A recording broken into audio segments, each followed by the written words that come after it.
ഒരു സന്തോഷ വാർത്ത. നമ്മുടെ നിരത്തുകൾ ഒരു കാലത്ത് അടക്കി ഭരിച്ചിരുന്ന ഏറ്റവും ജനപ്രിയമായ അംബാസഡർ കാറുകൾ തിരിച്ചു വരികയാണ്. കൊള്ളാം, നല്ല കാര്യം. പക്ഷെ അത് ആ പഴയ ഷേപ്പിൽ തിരിച്ചു വരും ഞാൻ പ്രതീക്ഷിക്കുന്നില്ല. അതിടയ്ക്ക് വെച്ച് മോഡിഫൈ ചെയ്തിട്ട് പല രീതിയിലാക്കിയിരുന്നു. ഈ ബക്കറ്റ് സീറ്റ് എന്ന് പറയുന്ന സമ്പ്രദായം അതെങ്ങനെ ഇന്ത്യയിലെ ആളുകൾക്ക് കംഫർട്ടബിൾ ആകുന്നു എന്ന് എനിക്ക് മനസ്സിലാകുന്നില്ല. എനിക്കത് കംഫർട്ടബിളല്ല. നമ്മളുടെ ഇടുപ്പിൻ്റെ നിരപ്പിന് താഴെ ഇരിക്കുക എന്ന് പറയുന്നത് ഒരു സുഖകരമായ ഇരിപ്പല്ല. പല കാറിലും വളരെ താഴെയാണ് സീറ്റ്. അതെ അതെ, പുതിയ വണ്ടികളിലൊക്കെ മിക്കവാറും അങ്ങനെയാണ്. അപ്പോൾ സംഭവിക്കുന്നത്, നമുക്ക് ആ സീറ്റിൽ ഇരിക്കണമെങ്കിൽ എവിടെയെങ്കിലും ഒന്ന് പിടിച്ചാൽ നമുക്ക്, അല്ലെങ്കിൽ പൊത്തോന്ന് അങ്ങ് വീഴും. എണീക്കുമ്പോഴും മുകളിലത്തെ ഇതിൽ കമ്പിയിൽ പിടിച്ച് വലിച്ചു വേണം.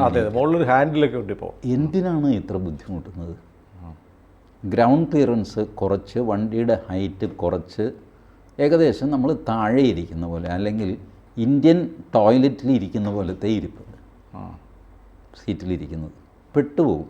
പിന്നെ സീറ്റ് ബെൽറ്റും കൂടെ ഇട്ട് കഴിഞ്ഞാൽ തല്ലിയാലും കുത്തിയാലും തീ പിടിച്ചാലും എണീറ്റ് ഒന്ന് ഓടാമെന്ന് വിചാരിച്ചാൽ നിർവാഹമില്ല. അതല്ലെങ്കിൽ SUV ആയിരിക്കണം, വലിയ വണ്ടി. അതിൻ്റെ സീറ്റിന് ഹൈറ്റ് കൂടുതലാണ്. ബാക്കി സീറ്റുകളിൽ ഇരിക്കാൻ എനിക്ക് പോലും, എൻ്റെ സ്ട്രക്ചർ ചെറുതാണ്, ഞാൻ വളരെ കംഫർട്ടബിളായിട്ട് പോകേണ്ട, പക്ഷേ എനിക്ക് പോലും ഒരു ഡിസ്കംഫർട്ടുണ്ട് ഈ ഇരിക്കാനും എണീക്കാനും ഒക്കെ. പഴയ അംബാസഡറിൽ ഇതില്ലായിരുന്നു.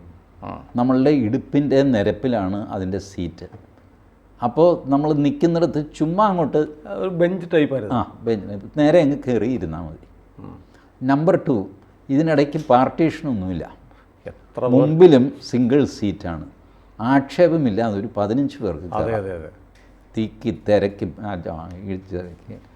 അപ്പോൾ അന്ന് ഈ ഷെയർ ടാക്സിയൊക്കെ പോകുമ്പോഴുണ്ടല്ലോ, ഈ ഡ്രൈവർ ഇങ്ങനെ ആൾക്കാരെ കുത്തി നിറച്ചിട്ട് പുള്ളിയാണ് തള്ളി പിടിച്ചിട്ട് ഡോറ് ഒറ്റ അടക്കും, ഡം എന്ന് പറഞ്ഞ് അടയ്ക്കും. അപ്പോൾ ഇയാൾ ശരിക്കും പറഞ്ഞാൽ ഡോറ് തുറന്നാൽ ഇയാൾ പുറത്തേക്ക് തെറിക്കും. ഡോറിലൊന്നും ആരും തുറക്കല്ലേ എന്ന് പറഞ്ഞ് ലോക്ക് ചെയ്തിട്ട് പിന്നെ കറങ്ങി വന്നിട്ട് ഡ്രൈവർ പുള്ളിയുടെ സീറ്റിൽ, പുള്ളിക്ക് സീറ്റില്ല, ഒരു 2 ഇഞ്ച് സ്ഥലം അവിടെ കിടപ്പുണ്ടാകും. അതിൽ പുള്ളി ഇങ്ങനെ എണീറ്റ് നിന്നിട്ട് ഈ ഡോറടച്ചിട്ട് അങ്ങിരിക്കും. ഇരിക്കുന്നത് പകുതി ഒരുത്തൻ്റെ മടിയിലും പകുതി ഇതിലും ഒക്കെ ആയിട്ട്. പുള്ളിക്ക് ആ ക്ലച്ചും ബ്രേക്കും ഒക്കെ കയ്യിൽ കിട്ടിയാൽ മതി, എന്നിട്ടാണ് പോകുന്നത്. കല്യാണത്തിനൊക്കെ നമ്മൾ ഗ്രാമപ്രദേശങ്ങളെ കല്യാണത്തിനൊക്കെ ഇത് സൗകര്യമായിരുന്നു. അപ്പോൾ 15 പേര്, ആ ചേച്ചിയും കൂടെ കയറി നിൽക്കുമ്പോൾ, എടാ സ്ഥലമില്ല, അതൊക്കെ ഉണ്ട്, നമുക്ക് ആകെ ഇവിടം വരെ പോയാൽ പോരെ എന്നൊക്കെ പറഞ്ഞിട്ട് എല്ലാവരും കൂടെ ഈ വണ്ടിയിൽ കയറി പോകും. വലിയൊരു ആഘോഷം. അത്ര കൺവീനിയൻ്റ് ആയിരുന്നു വണ്ടി, അത്ര ജനകീയവുമായിരുന്നു. മുൻ സീറ്റിൽ, ഇപ്പോൾ എല്ലാ വണ്ടിയിലും നോക്കിക്കും, മുൻ സീറ്റിൽ ഡ്രൈവറും വേറൊരാളും, ഇതല്ലേ പറ്റുള്ളൂ. അംബാസഡറിൽ അവിടെ 4 പേരിരിക്കും. അത് കൂടാതെ ഒരു കൊച്ചിനെ മടിയിലും വയ്ക്കും. ഇങ്ങനെയാണ് അംബാസഡർ കൊണ്ടിരുന്നത്. That was permitted. ഇപ്പോൾ MVD അത് പെർമിറ്റ് ചെയ്യുന്നില്ല. എനിക്കറിയില്ല എന്താ ഇതൊക്കെ, വെറുതെ മനുഷ്യരെ ഉപദ്രവിക്കാനായിട്ട് ഓരോ കാര്യങ്ങൾ ചെയ്യുന്നതാണ്. What happens? ഇപ്പോൾ ഒരു കാറിൽ 7 പേര് കയറിയെന്ന് വെച്ചാൽ MVDക്ക് എന്ത് സംഭവിക്കാൻ? കാറിൽ ആളുകൾ കൂടുതൽ കയറിയുണ്ട് എന്തെങ്കിലും അപകടം സംഭവിച്ചതായിട്ട് കേട്ടിട്ടുണ്ടോ? ഇല്ല. ഇതൊക്കെ വെറുതെ ഉണ്ടാക്കിയ ചട്ടങ്ങളാണ്. കൂടുതൽ കാറ് വാങ്ങാൻ അവസാനം ഇപ്പോൾ റോഡിൽ സ്ഥലമില്ലാതായി. കാറിൻ്റെ എണ്ണം കൂടുന്നുണ്ട്, റോഡ് വലുതാകുന്നില്ലല്ലോ. റോഡ് പപ്പടം പോലെ നമുക്ക് പരത്തി വലുതാക്കാനും പറ്റില്ല. സ്ഥലം ഏറ്റെടുക്കണം. സ്ഥലം 1 ഇഞ്ച് നമ്മൾ കൊടുക്കില്ല. നമ്മുടെ സ്ഥലം ഒഴിച്ച് ബാക്കിയെല്ലാം റോഡായിരിക്കണം. നമ്മൾ 1 ഇഞ്ച് കൊടുക്കുകയുമില്ല. ഇതാണ് നമ്മുടെ ഒരു മനോഭാവം. അങ്ങനെ നമ്മൾ ശ്വാസം മുട്ടുന്നു. കൂടുതൽ ആൾക്കാരൊക്കെ ഏറ്റൊരു കുഴപ്പമില്ല. ബസ്സിൽ കൂടുതൽ ആൾ കയറുന്നില്ലേ? പണ്ട് KSRTC ബസ്സിൽ നിർത്തിക്കൊണ്ട് പോകില്ല എന്ന് പറഞ്ഞ് സൂക്കേടുണ്ടായിരുന്നു. എന്തിനാ എനിക്കറിയില്ല. എന്താ ആൾക്കാർ നിന്നാൽ? ഞാൻ വിദ്യാർത്ഥിയായിരിക്കുമ്പോൾ തിരുവനന്തപുരത്ത് പോകാനുള്ള കഷ്ടപ്പാട്. ഫാസ്റ്റ് പാസഞ്ചറിൽ നിർത്തിക്കൊണ്ട് പോകില്ല. പിന്നെ റെസ്ട്രിക്ഷൻ കൊണ്ടുവന്നു.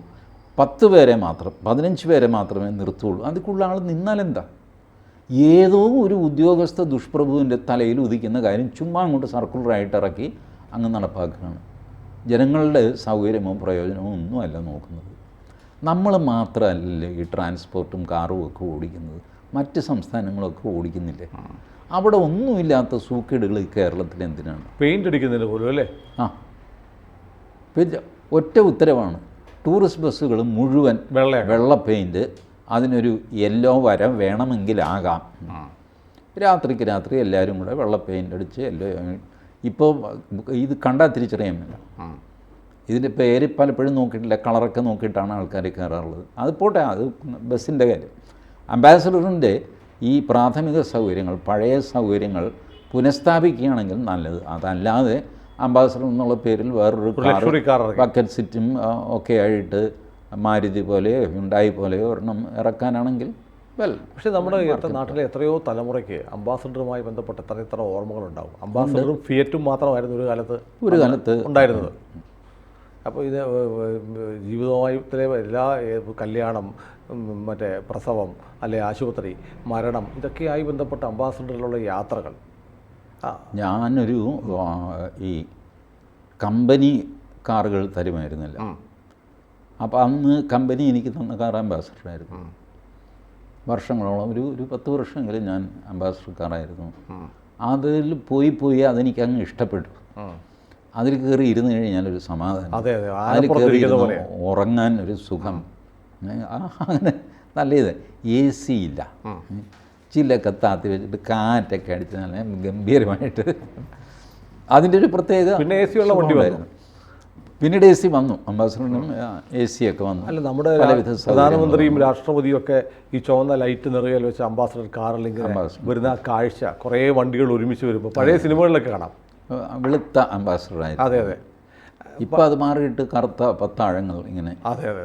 ഫ്രണ്ട് ഏതാ ബാക്ക് ഏതാന്ന് തിരിച്ചറിയാൻ മേലാത്ത രീതിയിൽ കുറേ സാധനങ്ങളാണ് ഇപ്പോൾ. അല്ല, ഞാൻ മുമ്പ് ഒരു പരസ്യം കണ്ടിരുന്നു, അതിപ്പോൾ പെട്ടെന്ന് ഓർക്കുക, ഇംഗ്ലീഷ് ഏതോ മാസികകളിലാണ്.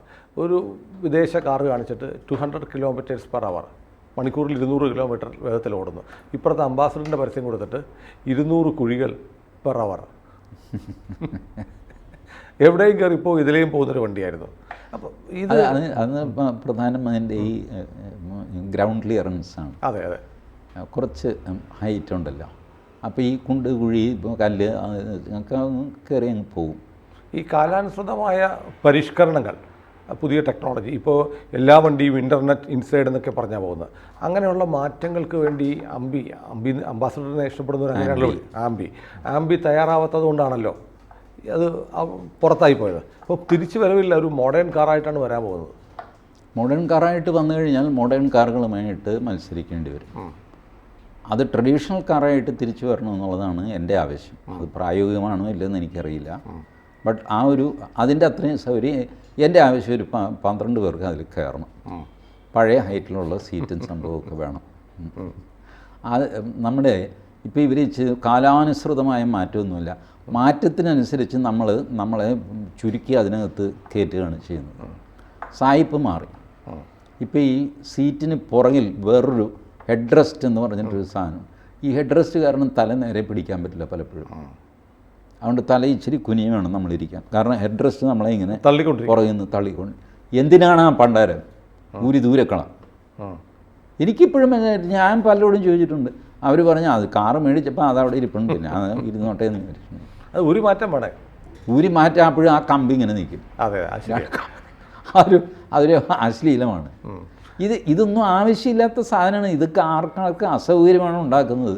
പിന്നെ ഇത് ഹ്യുണ്ടായി ആണ്, മറ്റേ വോക്സ് വാഗനാണ്, അയാൾ ഫിറ്റ് ചെയ്തതാണ്, നമ്മൾ എടുത്ത് കളഞ്ഞ് കഴിഞ്ഞാൽ നമ്മളാണല്ലോ മോശക്കാരൻ. സായിപ്പ് എപ്പോഴും നല്ലതാണല്ലോ. ഇതുകൊണ്ടാണ് പഴയ കാർന്ന് പറയുകയാണെങ്കിൽ പറഞ്ഞ് എന്തിനാണ് ഈ കുന്തം പറിച്ചു കളയടാ അത്.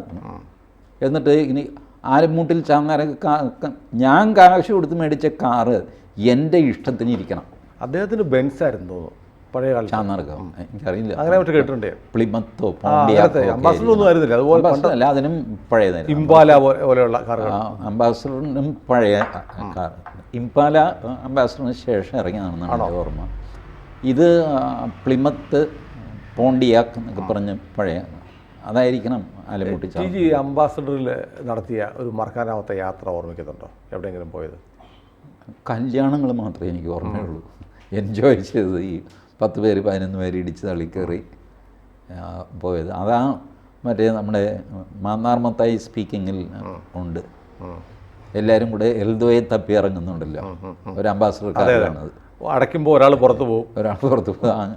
അങ്ങനെ അത്രയാണ് തള്ളിക്കയറുമായിരുന്നു. അത് that was the practice at that time. And no MVD inspector was offended by that. ഇന്നിപ്പോൾ എന്തുകൊണ്ടാണ് ആളുകളെ ഇങ്ങനെ ശ്വാസം മുട്ടിക്കുന്നത് എനിക്കറിയില്ല. എനിക്ക് മറക്കാനാവാത്ത ഓർമ്മയുണ്ട്, ഞാൻ കല്യാണം കഴിച്ച് ഭാര്യയായിട്ട് വന്ന അംബാസഡർ കാറില്ല. ഞാൻ ഭാര്യയായിട്ട് കാറിലാണ് വന്നത്, എനിക്ക് ഐ ഡോണ്ട് റിമെമ്പർ.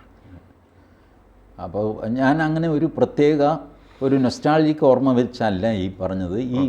ഇത്രയും പേരെ അക്കോമഡേറ്റ് ചെയ്യാൻ സാധിക്കും, പിന്നെ ഇരിക്കാനൊരു സുഖമുണ്ട്. അത് ഇപ്പോൾ രണ്ടുപേരും ഒരിടിയൊന്നും ഇടിച്ചാൽ അംബാസഡറിനൊന്നും പറ്റൂല, ഒന്നും പറ്റുമൊന്നുമില്ല. അപ്പോൾ ഏതായാലും നമ്മുടെ നിരത്തുകളിലേക്ക് പഴയ രാജാവ് തിരിച്ചു വരികയാണ്, നമുക്ക് അതിനെ സ്വാഗതം ചെയ്യാം. വരട്ടെ, സ്വാഗതം. കൂടുതൽ വാർത്തകളും വിശേഷങ്ങളും നിങ്ങളിലേക്ക് എത്താൻ ABC മലയാളം സബ്സ്ക്രൈബ് ചെയ്യുക, ബെൽ ബട്ടണും അമർത്തുക.